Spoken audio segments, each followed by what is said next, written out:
The morning is cold, but the apartment is quiet. Thomas is 38 years old.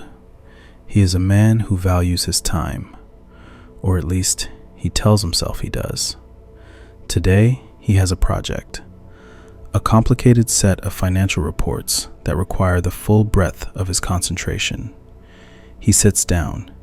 He opens his laptop. The screen glow is clean and expectant. At this moment, Thomas is at his most capable.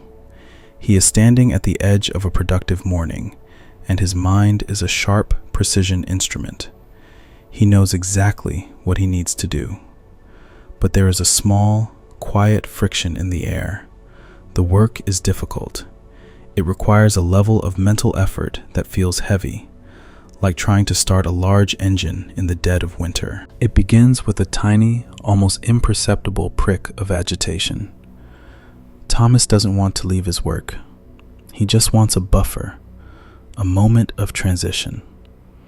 He tells himself that he needs a quick hit of information, a news headline, a weather update, something to bridge the gap between his morning coffee and the deep work ahead. This is the threshold. Right now, Thomas has total leverage. His hand is hovering.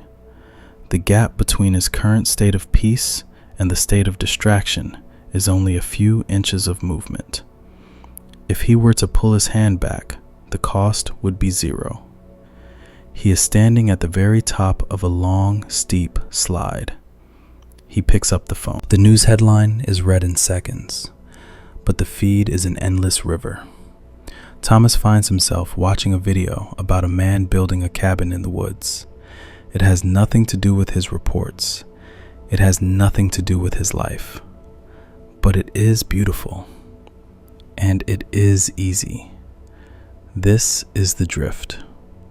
As Thomas watches, his intelligence doesn't disappear. It simply changes its function. Instead of being the captain of the ship, his mind becomes a lawyer for his impulses. It begins to justify the delay. "It's only 10 minutes, the lawyer whispers. "You're warming up your brain," it lies. Thomas knows at some level that he is drifting, but he has entered the cave. And inside the cave, the laws of gravity are different. Outside, it was easy to stay away.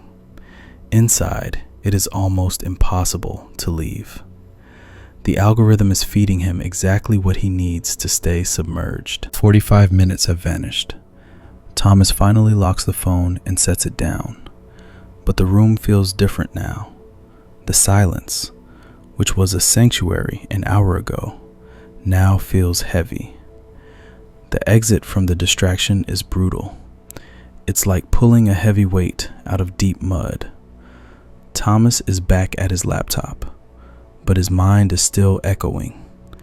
The images of the cabin, the comments he read, the noise of the feed.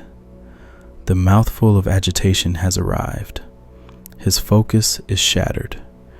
He spends the next hour trying to find the thread of his work, but his brain feels like a radio that can't quite find the right frequency. He has traded his leverage for a handful of digital dust. The afternoon brings a second, more subtle threshold. Thomas is trying to reset. He stands by the window, watching the rain. He is trying to be present. But the mind abhors a vacuum. A memory drifts in. It's a comment his brother-in-law made during dinner last week. Something small, a slight critique of Thomas's career choices. At the time, Thomas brushed it off. But now, in the stillness, the memory knocks on the door. Thomas feels the familiar itch of resentment. He begins to replay the scene. He starts to craft a better response, a sharper, more devastating retort that would have won him the argument. He has entered a second cave. This one is internal. He is no longer in his kitchen. He is in a simulation of a conflict that ended days ago. His body reacts as if the threat is real. His heart rate climbs. His jaw tightens. He is fanning a spark into a flame. and the flame is consuming his afternoon. He entered this thought because it offered a hit of righteous indignation. It felt good to be right. But now, in the heat of the emotion, he cannot find the exit. The gravity of the resentment has taken hold. He is trapped in a fight with a ghost. Thomas catches himself. He realizes that, for the last 20 minutes, he hasn't been a man in a kitchen. He has been a prisoner of a memory. He looks at the clock. The day is slipping away. He realizes that his intelligence, the thing he is so proud of, is a structural tool. It works best as a foundation, not as an emergency brake. When he stood at the edge of the phone screen, his intelligence could have whispered, "Don't." It would have cost him a penny of energy. When he stood at the edge of the resentful thought, his intelligence could have said, "Let it go." It would have cost him a penny of energy. But once he stepped over those thresholds, the price of the return became a fortune. The realization is quiet. It isn't a lecture. It's just an observation of the mechanics of his own life. Thomas sees the pattern now. The struggle isn't about having the strength to fight the dragon inside the cave. It's about the quiet wisdom of not walking into the cave in the first place.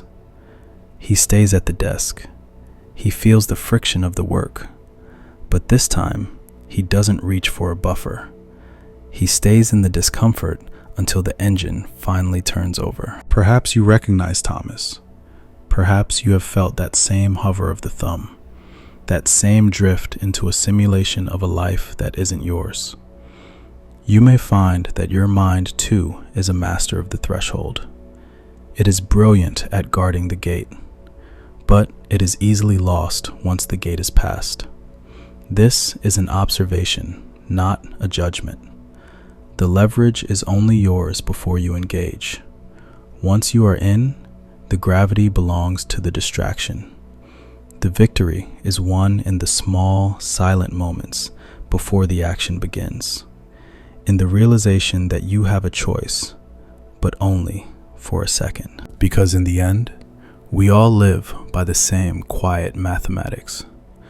A morsel of attention at the beginning can save a mouthful of agitation at the end.